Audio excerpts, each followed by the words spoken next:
Hi, mga Marikoy! Sabi nila, malalaman mo daw na nabawasan ka ng timbang, na pumayat ka kapag yung mga dating lagi mong sinusuot ay maluwang na sa'yo. So ngayon, aayusin ko itong cabinet namin, magbawas ng mga damit para may space na dun sa mga bagong damit na kasya na natin. Wow, proud na proud. Siyempre, yung mga nandito kasi ay malalaki na sa akin, kaya tatanggalin ko na. Ilalagay ko yung mga bago na kasya ko na. Nakasya ko na kasi dati may mga binili ako na minamanifest ko na sana makasya ko. Ngayon, kasya ko na. Ang unang itatry ko yung mga pants. Sobrang daming pants, di ba?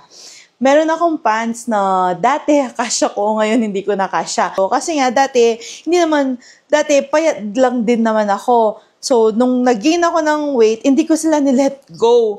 Ngayon, kasya ko pa rin, pero syempre yung iba hindi na sila uso. Kaya itatry natin yung mga pantalon.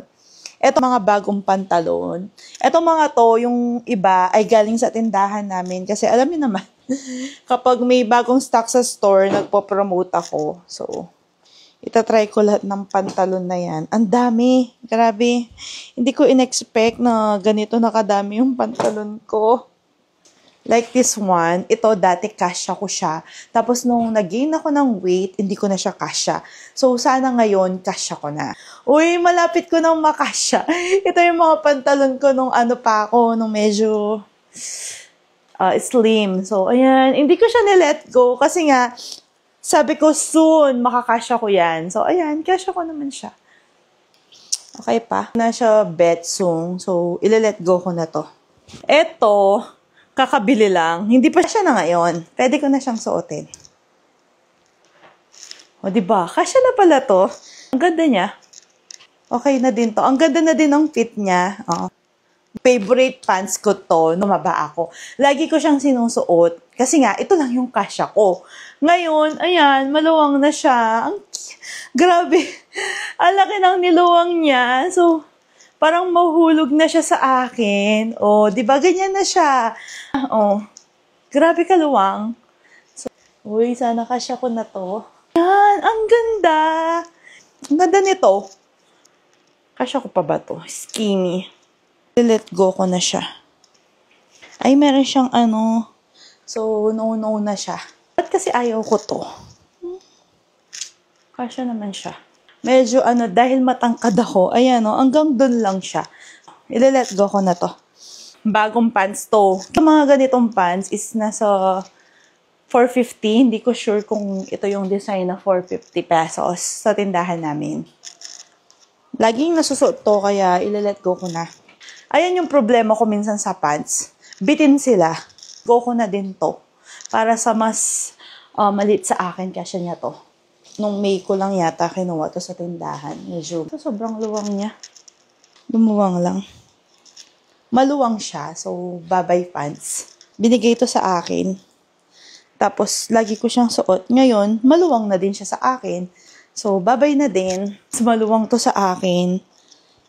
Kasi lagi kong suot ito nung nanaba ako. Ayan sa sobrang taba ko, nagkaroon ng damage yung pantalon ko. Dapat kanina pa pala ako nagpalit para mas makita ko kung bagay pa yung pantalon.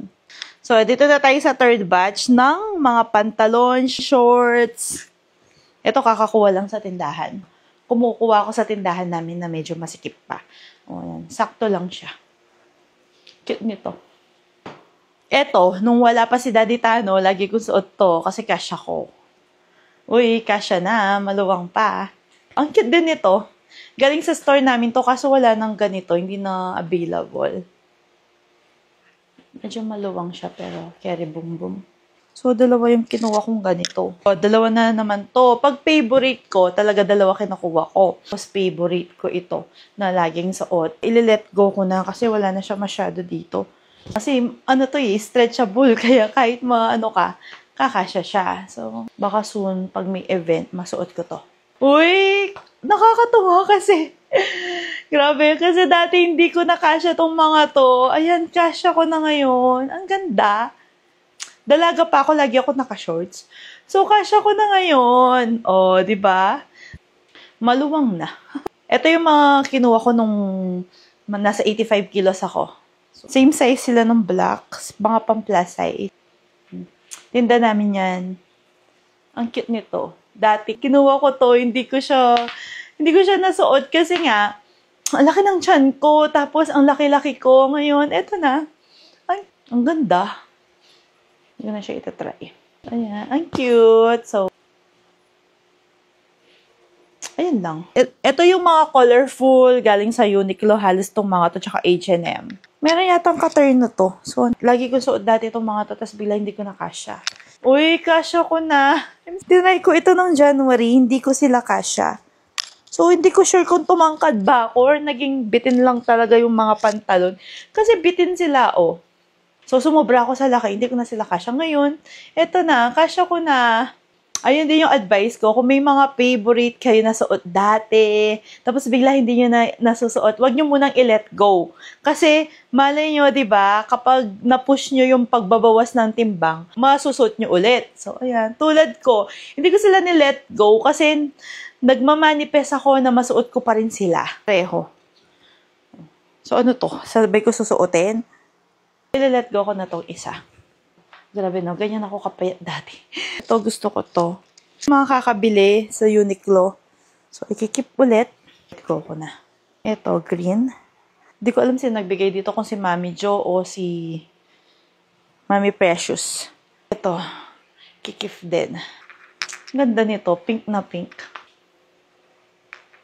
Ito, black. Kailangan ko yan. So, ile-let go ko na to kasi hindi ko na siya bet. Sobrang laki. Oh. Hindi ko na siya betsong. Para ako ang may-hari ng bahay na to. Charot. Dress ko to ng buntis. Ikikip ko ba siya? Puro black! Ang cute. Masusuot ko na to. Walang kaya siya susuotin.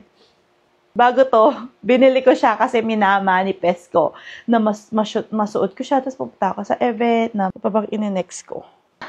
Pinagbubuntis ko si Jace. Hindi ko siya ila-let go kasi gusto kong mabuntis ulit at pag nabuntis ako ulit, susuotin ko ito. Ito throwback ko yung buntis ako kay Jace at buntis ako sa new baby. Sana soon, diba? Oh.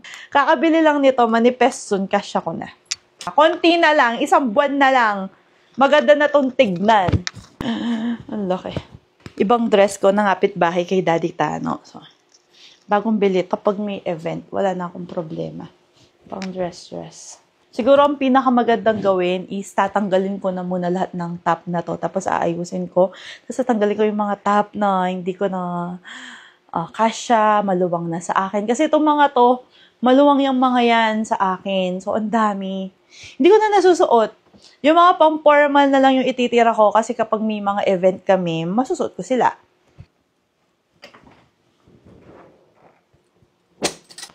Dami. Dami, girl. Tops pa lang ako. Tapos hindi ko pa naayusan yung mga pantalon. Ayan, yung mga cabinet sa baba. Punong-puno din yan. Mga pantulog, shorts, tapos mga underwear. And then, dito, hindi na sila nagagalaw. So, kailangan ko na talaga silang i-let go. Ito, yung mga tops. Halos sa akin lahat, ay hindi, hati kami ni Daddy Tano. Tapos, yung sa taas, sa akin. Tingnan nyo naman, no, nahuhulog na yung mga pantulog ko. Doon, kay Daddy Tano na. So, ewan ko kailan ako matatapos. Ay, kapagod na. Ito. Ito mga turn na to, let go ko na. Ito, sobrang luwang. Ewan ko, binili ko itong mga to kasi chubby-chubbiness ako. May tag pa. Ngayon, maluwang na. I-let go ko na. First date namin ni Daddy Tano, suot ko to. Naluwang na nito. So, ito din. Bagay. Tok, tok, tok, tok, tok, tok, tok, tok.